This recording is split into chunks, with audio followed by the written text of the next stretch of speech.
A peaceful cabin trip turns deadly when one sister is killed and the other is left for dead. What if the men who thought they were in control suddenly found themselves trapped in their own nightmare, and the girl they underestimated stops running but starts hunting them? This is A Woman Scorned. The movie opens with a man named Randy lying injured, barely able to move, while Jas stands over him with a gun and pulls the trigger. Then the story cuts back to one day earlier, where Jas arrives in England to visit her sister Laura, who has planned a short adventure for the two of them at a remote cabin deep in the wilderness. Next, they head out for a hike and later stop by a nearby lake to swim. But the water is too cold, so they begin getting dressed again. Just then, a pickup truck pulls up.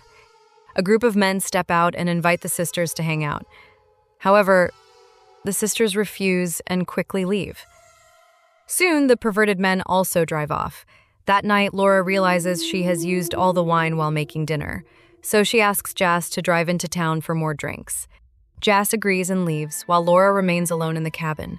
Not long after, a vehicle pulls up outside. Then there's a knock at the door. But when Laura opens it, she comes face to face with the same men from earlier. Suddenly, they force their way inside. Laura demands that they leave. However, Randy demands to know where the other girl is, to which Laura lies, saying they had an argument, and she left. She adds that their friends are on their way and should arrive any minute. But Randy doesn't believe her. Meanwhile, Jas is driving back and tries calling her sister. But when there's no answer, she begins to worry and speeds up, sensing something is wrong. At the same time, inside the cabin, Randy warns Laura to cooperate or face the consequences, but she refuses and punches him in the nose before grabbing a knife to defend herself. In the struggle, she stabs one of the men in the leg. But just then, Randy pulls out a gun and shoots her in the back of the head. The men panic. So Randy orders Kent to dispose of the body and tells him to call as soon as the other girl returns. Soon the others leave, forcing Kent to stay behind with Laura's body. Moments later, Jas arrives outside the cabin and notices the pickup truck driving away. Her suspicion grows, so she slowly steps inside, and her world shatters at the sight of her sister lying lifeless on the floor. But just then, she hears a noise from the bathroom, so she quickly hides. Kent walks out with a shovel, preparing to bury the body. However, he hesitates. Instead, he grabs a beer from the kitchen and starts drinking, unaware that Jas is watching him. Then Jas quietly takes a knife from the table and strikes, driving the blade into Kent's neck. Devastated, she promises to hunt down every last man involved, before washing the blood from her hands and drags her sister's body away. Next, Jas gathers every weapon she can find and loads them into her car before driving away from the cabin. Not far away, Jas comes across 4 thugs inspecting the items and cash they stole, while Randy sits in his car, tending to his broken nose. Moments later, the man Laura injured earlier walks into another room. Just then, Jas appears and stabs him repeatedly with garden scissors until he is dead. Then she revs a chainsaw and charges at the remaining men. They try to stop her, but fail as she attacks them one by one, driving the chainsaw into them. Meanwhile, Randy sits in his car, blasting loud music, unaware of the chaos inside the barn. But soon, the noise alerts him, and as he rushes in, he is shocked to see his men dead. So, in desperation, he raises his gun to shoot, but Jas quickly disarms him, forcing him to run, while she picks up the gun and finishes off the last survivor. Elsewhere, Randy manages to escape and calls for backup. Soon, a car pulls up, and after they drive a short distance, they come across Jas's car. So Randy orders his men to slash her tires so she cannot follow them. However, Jas tails behind and eavesdrops as Randy reveals details about a man named Jacob, saying he can make them money and help capture Jas. Then they decide to return to the cabin to dispose of Laura's body and their men, who are possibly dead by now. However, Jas accidentally makes a noise and alerts the thugs. So the men cautiously move toward the woods and Randy calls out, claiming what happened to her sister was an accident. He insists it's not too late to fix things and demands that she reveal herself. But he doesn't realize he's just walked right in front of Jas. So she strikes him on the head with a rock and runs away while the remaining thugs chase her. Soon, Jas, who's hiding behind a bulldozer, bumps into Lewis. He frantically assures her that he won't tell the others about her and pleads that he doesn't want to die. But Jas replies that her sister didn't want to die either before knocking him out and running away. Shortly after, Randy finds a dazed Lewis, and the guy says he just tripped and fell and didn't see the woman anywhere.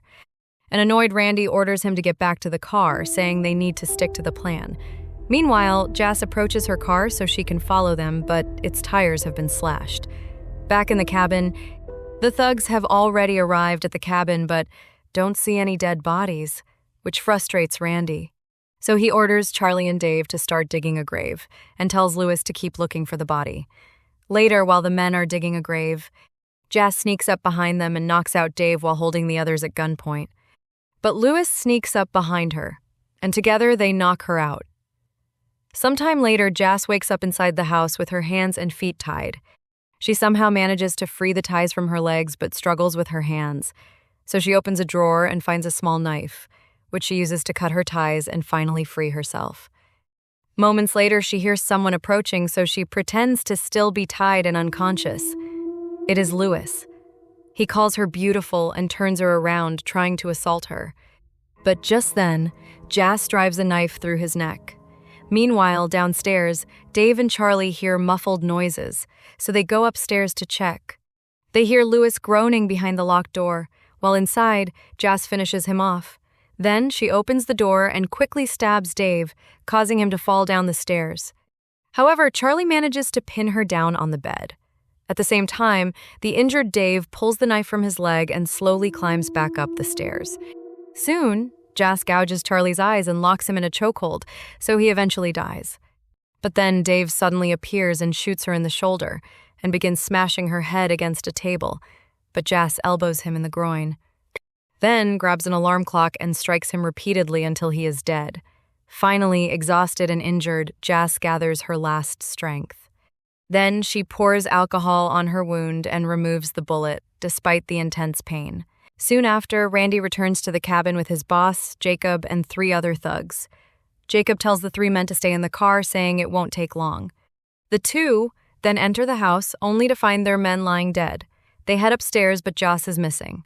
Just then, they hear the hiss of leaking gas, which is coming from a cylinder inside a closet. Right then, Jas locks the door behind them. Randy tries to shoot the door, but Jacob warns that it could trigger an explosion. Meanwhile, Jas stuffs clothes under the door, preventing the gas from escaping and trapping the 2 men inside. Outside, the 3 men begin to worry that their boss hasn't returned, so one of them decides to check. Upstairs, Randy and Jacob struggle to breathe as the room fills with gas. Jacob tries to fix the cylinder, but its valve is broken. Downstairs, one of the thugs enters to look for his boss, but finds no one. He then hears a noise coming from a cupboard and goes to investigate. But just then, Jas sneaks up from behind and attacks him, stabbing him and ending his life. Meanwhile, a desperate Randy continues banging loudly on the door. The 2 men outside finally hear him and rush in, armed. However, Jas is already waiting with a gun and warns them not to move. But when one of them steps closer, she pulls the trigger only to realize the bullets are gone. So she strikes him with the gun, then smashes a vase over the other man before engaging in a fierce fight with the first one. Upstairs, Randy struggles to stay conscious while Jacob uses a sharp tool to force the door lock open. Soon, he manages to open it, but by that point, Randy has already lost consciousness. Downstairs, Jas, despite being outnumbered, manages to overpower them.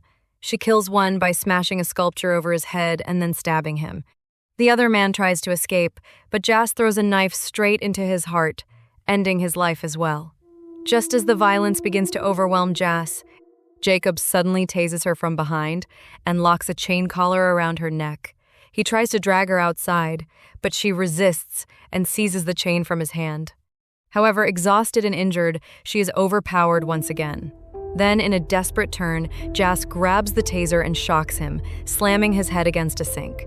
Just then, Randy rushes in and accidentally shoots Jacob dead. So Jas takes the chance to escape, with Randy chasing her. She jumps into a car and runs him over, severely injuring him. Even then, Randy staggers toward the barn, but Jas shoots him in the shoulder, sending him crashing to the ground.